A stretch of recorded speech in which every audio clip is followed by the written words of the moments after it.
One is in quiet exile. One was imprisoned and now lives in virtual house arrest. One remains in power, in a country shattered by war. Two met violent deaths.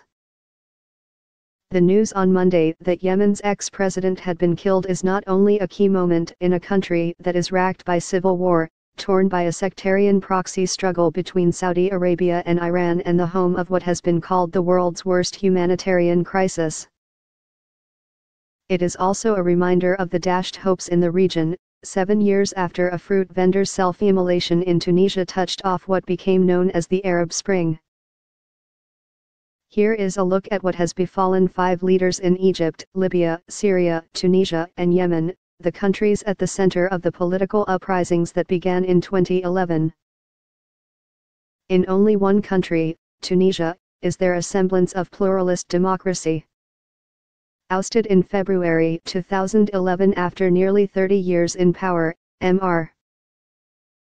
Mubarak, 89, once symbolized the unassailable Arab strongman, and his downfall appeared to signal a political sea change. He was imprisoned and prosecuted on charges that included conspiracy to kill protesters and rampant corruption, proceedings punctuated by riveting images of Mr. Mubarak on trial in a defendant's cage. But public anger toward Mr. Mubarak faded as Egypt was roiled by more political upheavals, the overthrow of a democratically elected, but highly divisive, Islamist president, Mohamed Morsi, and his replacement by a military strongman, Abdel Fattah el-Sisi, who led a severe campaign of repressing dissent. In March, Mr. Sisi's government quietly released Mr. Mubarak from prison, although he remains under an anti-corruption investigation and cannot leave Egypt. He lives in a guarded mansion in Cairo. A quirky and ruthless leader who considered himself king of Africa, dressed in Bedouin robes and ruled Libya for more than 40 years, Colonel Gaddafi was toppled in August 2011 after a popular rebellion that was aided by NATO warplanes.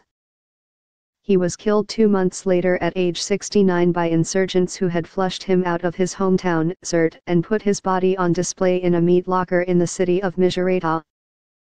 Libya has since descended into a bubbling state of semi-anarchy and is a haven for human smugglers who exploit refugees and migrants seeking boat passage to Europe.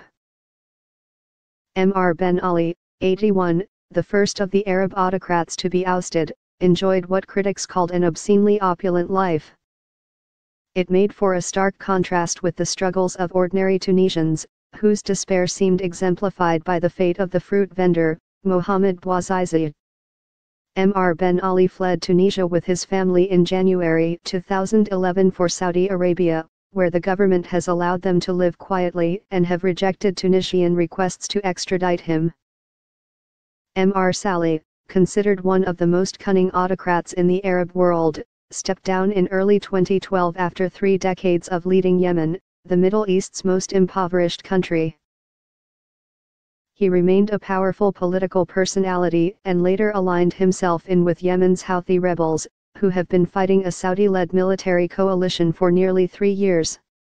He was killed on Monday at the age of 75, in an explosion of mayhem in Sana'a, Yemen's capital, after he was said to have switched sides yet again, in a betrayal of his Houthi allies, who are backed by Iran.